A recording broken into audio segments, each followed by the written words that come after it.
You are now listening to a 15-minute reading of an excerpt from the Sci-Fi mystery story, Helen the Revised Version, by J. Barfield. Enjoy. Helen, the Revised Version, Chapter 1. Inside of my mind, thinking to myself while driving up the freeway. I can feel myself being slowly hypnotized by the rhythm of the wiper blades, squeaking across the windshield. When suddenly I'm cut off by some idiot in a rush to go nowhere, causing me to slam on the brakes, and react in a less than ladylike manner. I punch the horn, going honk. Why don't you learn how to drive? Freakin' asshole. It's bad enough I gotta drive clear across town, in the rain, to talk to some quack doctor, to hear him tell me something I probably could have figured out myself. But if I could figure this out myself, I wouldn't need to see a doctor. My sister Melissa says I'm crazy. I'm not crazy.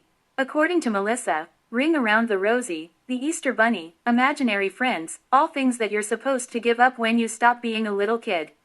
Any grown-up that still believes in imaginary friends needs to get their head checked, she says. I'm not crazy. I have the evidence right here in my hands. I've seen her right in front of my face. This is really happening to me. I'm not just imagining all of this. I can't be crazy, but I have been talking to myself for the past 10 minutes. Maybe I am crazy, as she pulls into the parking lot of the doctor's office. Still anxious about going in, she sits in the car looking at the doctor's business card. On the card, there's his name, location, his credentials and all of his contact information. Also on the card is this corny picture of him smiling, giving 2 thumbs up and pointing. She says, I'm really gonna trust my sanity to this guy. He looks like he needs a psychiatrist. And here I go talking to myself again. She takes a deep breath, and a second to compose herself. Then she says, let's go, as she pushes open the car door, heading into the doctor's office. She checks in with the receptionist, and is directed to the waiting area. After 15 minutes of flipping through random magazines, and listening to the doctor and his band's smooth jazz easy listening mixtape playing over the loudspeaker, she begins laughing to herself. She's amused by the doctor's commercial interruptions every so often saying, check out our new CD, Relax Your Mind Volume 2. You can pick up your copy today in the lobby for only $15.99. Now here's another selection to soothe you while you wait. She's thinking to herself, this dude is hustling, as the door slides open. Clearly upset, a woman comes out of the office crying, clutching on the doctor's arm. She's saying, thank you, Dr. Charles. I never would have realized, I never would have thought about it this way without your help. You've opened my eyes. I owe it all to you, Dr. Charles, thank you. With his arm around her, patting her on the back, he says, there. It's perfectly fine, my dear. You've just had a major breakthrough, it's perfectly normal to feel emotional. But this is just the beginning. There's a lot more work to be done to keep you on the road to good mental health. So can I count on seeing you for next week's session? The lady says, yes, doctor, thank you so much. Just as the receptionist looks up and says, Ms. Julissa Abigail. The doctor will see you now. Still a little shook from seeing the last lady come out of the office crying, Julissa forces herself up and heads into the office. She says to the doctor, do all of your appointments end that way? Dr. Charles says, not usually. She just experienced an extreme breakthrough that will bring clarity, and hopefully positive change to the rest of her life. If we're lucky, you too will have such a breakthrough. Which leads me to the question, what brings you here today? After sitting at his desk, Dr. Charles closes the door behind her, seemingly with just a wave of his hand. Julissa is surprised. She looks back at the door, then back at the doctor. He's smiling and showing her the small remote in his hand.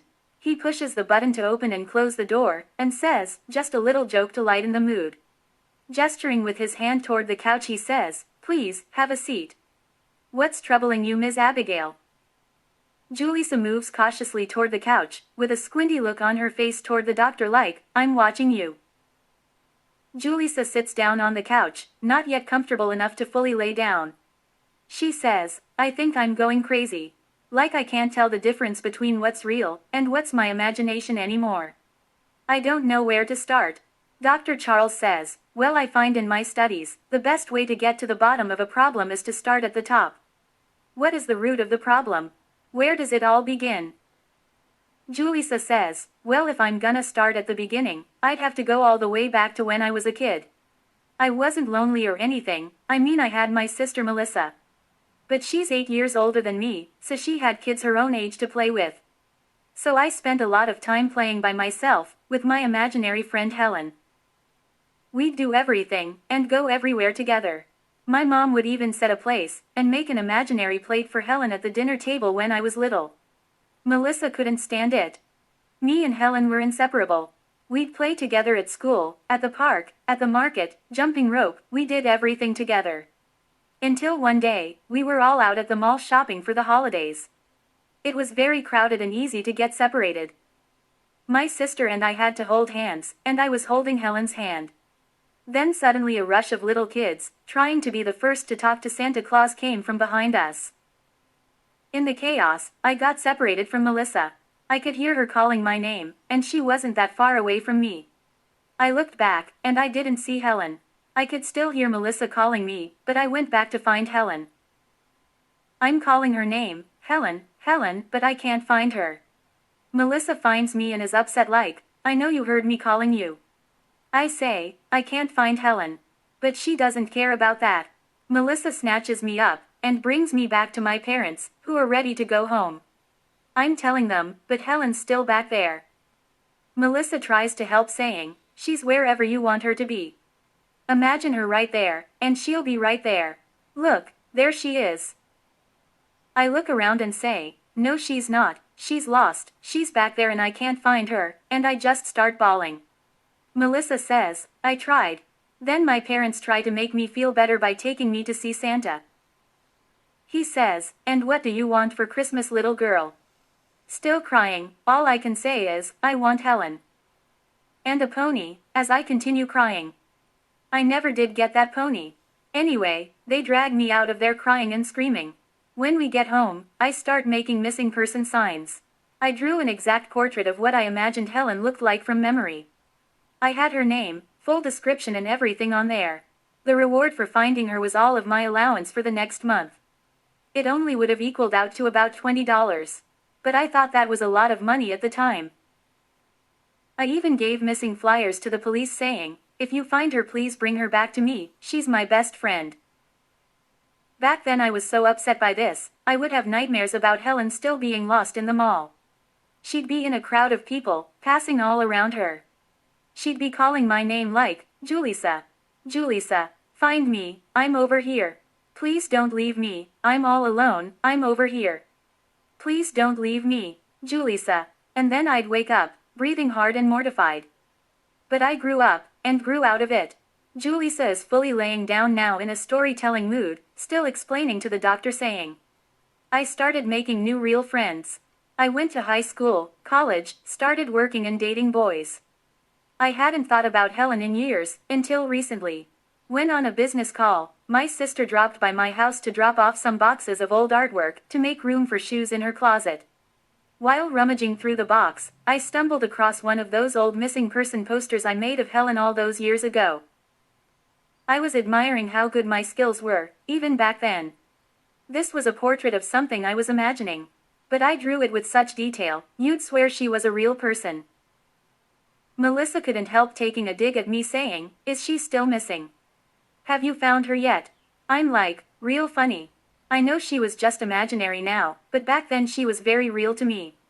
Sometimes I wish I could just imagine you away.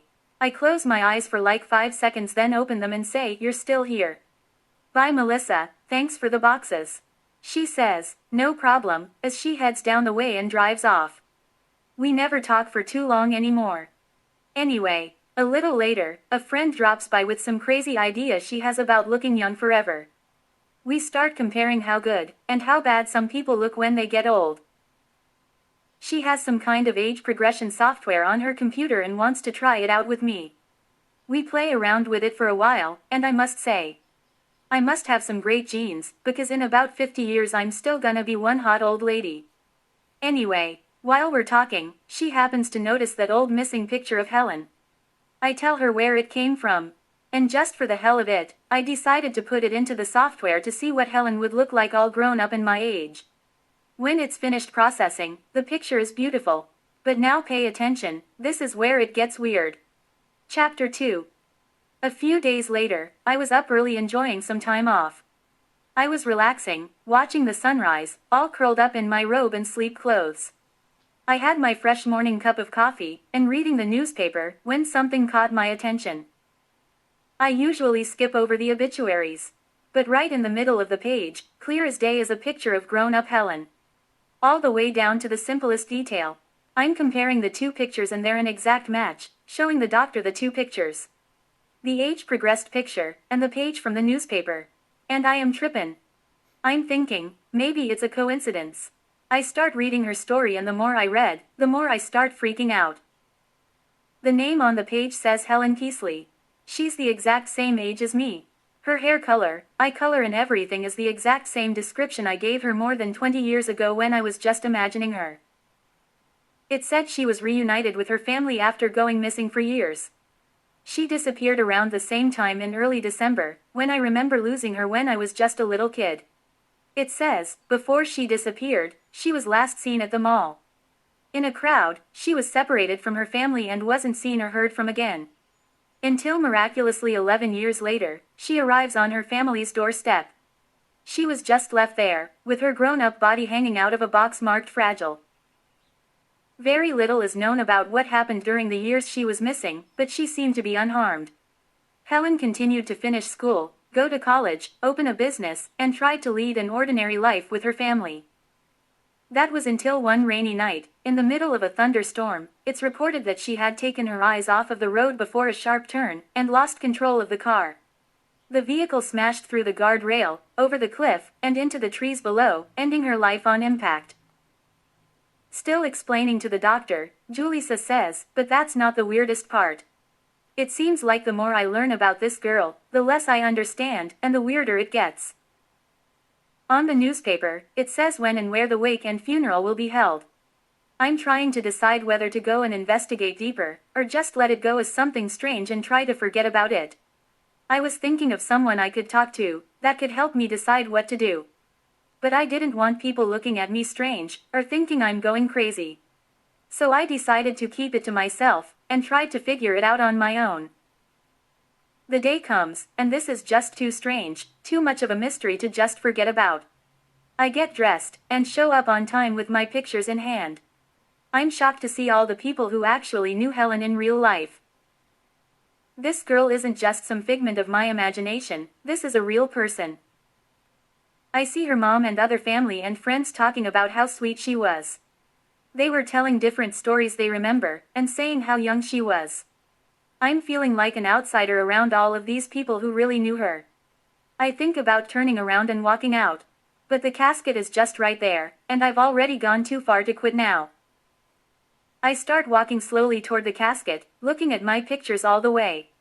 When I get up close to the casket, I see her laying there just as pretty as the picture. All I can do is just stand there and look, thinking, I am looking at the grown-up body of my childhood imaginary friend. I was trying to wrap my mind around what's going on in front of me, when I feel somebody touch me on the shoulder from behind. I hear a voice say, "She's beautiful, isn't she?" It was Helen's sister, being a good hostess, talking to everybody at the wake, trying to hold it all together. Julissa says, "Yes, she is." Helen's sister says, "Hi, I'm Gloria, the older sister. I don't think I've seen you before, did you know Helen?"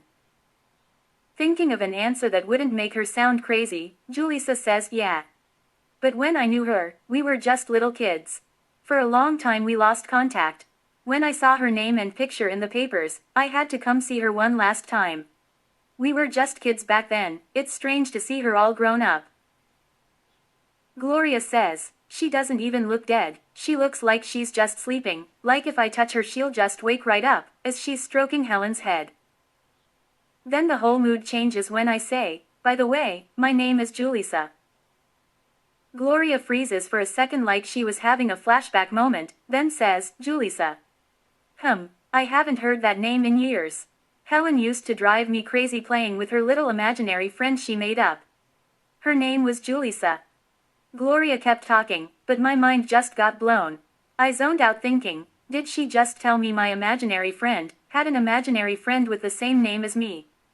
Gloria is still talking when I snap back to reality and say, I know you have a lot of people to check on, but just for curiosity's sake.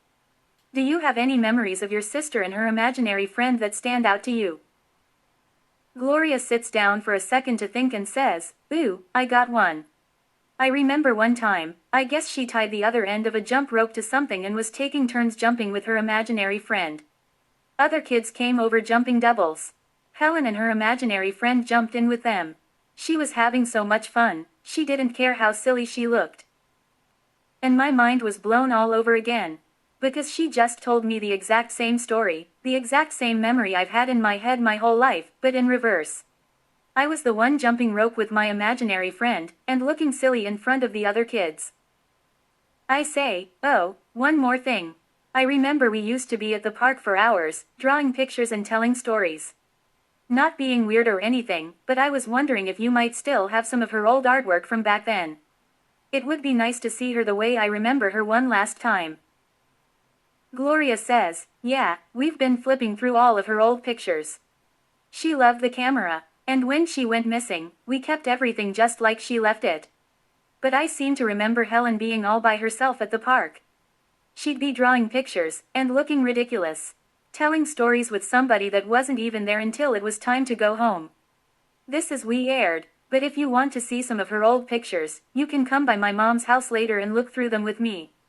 I'd really love to get rid of some of them. Because anything I see that reminds me of her just sets me off, and I just start crying uncontrollably.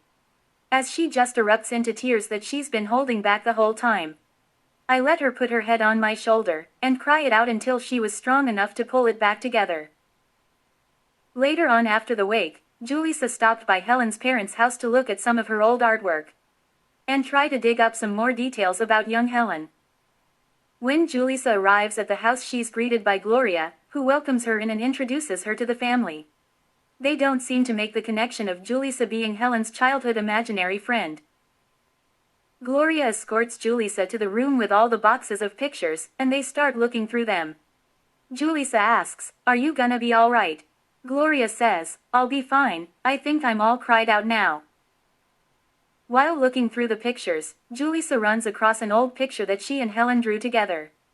It was a two-part map of a place called Fun Land. One side drawn by Julissa, and the other by Helen. Julissa tells Gloria, I remember this. This was an amusement park we drew a long time ago. The center of the park was a giant roller coaster, half designed by me, and half designed by Helen. But you know what's really crazy? As Julissa reaches into her coat pocket and pulls out an old folded piece of paper. She unfolds it, and puts it next to Helen's picture and says bam. It's the other half of the amusement park. Both halves come together to make a masterpiece. Both sides were obviously drawn by different artists. Julissa's side looked professionally made, like a real park map with rides, food, and people waving. Julissa's half of the roller coaster had the rise with the super high hill into the drop and loops and curves and dips and twists. And on the middle of the right edge of the picture, she wrote the word fun in fancy letters. Julissa says to Gloria, Helen was nervous about finishing her half of the park, because she couldn't draw as good as me. But she did the best she could. And since we did it together, it turned out perfect. Helen's side was done in crayon and glitter. Because Helen said it makes it look pretty. Helen put all of her favorite rides and food shops like bumper cars, the scrambler, funnel cakes, the boat, and all the carnival foods on her side. Helen's half of the roller coaster picked up where Julissa's left off. Her design ended in a twisting fall through a dark tunnel, leading into a rise back into the light, as the ride levels off, and slows down as it pulls back into the station. On the middle left edge of her half, Helen wrote the word land in her glitter letters. When both sides are put together, they form a banner that says, Fun Land, completing the masterpiece. Gloria says, it all makes sense now. Before it was just another one of my weird little sister's drawings. But now it's a whole piece, put together by two people. Still explaining to the doctor, Julissa says then we both paused for a second, trying to wrap our minds around what we both just realized. I realized that this was proof that this was the same girl. And proof that Helen was a real person, and not just something I was imagining. Gloria realized that her sister's imaginary friend was also real, and is sitting right in front of her. And all she could say was, this is weird. Julissa asks, when your sister was little, you don't remember ever seeing her playing with another little girl? I mean ever. Gloria says, never. She was always by herself, and even referred to Julissa as her imaginary friend. Doing the quote fingers. Julissa says, now that I think about it, I don't remember ever seeing you either. Gloria says, well, I'm definitely real. Definitely. Julissa says, can you see me now? Gloria says, can you see me? They both stop and look at each other for a minute, and then start laughing like, this is stupid. Still laughing, Julissa says, let me get out of here. I just wanted to relive some old childhood memories, and try to figure some things out. I've had my mind blown enough for one day. On the way out, Julissa notices a picture of Helen when she was young and has to stop in her tracks. Julissa reaches in her pocket, and pulls out an old portrait of Helen she drew years ago when she was just imagining her. After a quick examination, both pictures are an exact match. Julissa is blown away. All she can do is look back at Gloria and say, mind blown again. Gloria says, here, you should take this. Handing Julissa Helen's half of Funland, Julissa says, are you sure you don't want to keep it? Gloria replies, nah, you should keep both sides together, making a complete set. Will you be coming to the funeral tomorrow? Julissa says, probably not. Looking back at the photo of young Helen and says, this is the Helen I remember. If this is the last time I'm gonna see her, I wanna remember her just like this, laughing and smiling like I remember her. Gloria says, well, it was nice to meet you. We should keep in touch. As they exchange information and say their goodbyes, and Julissa heads on her way. This has been a 15-minute reading of an excerpt of the sci-fi mystery story, Helen the Revised Version, by J. Barfield. Look out for more 15-minute readings coming soon. You can find the full version of Helen the Revised Version, by J. Barfield in paperback at Gramercy Books in Bexley, and also at Black Arts Plus on Livingston. The $7 ebook is also available on Amazon.com, and the link below in the description. Thank you. ******.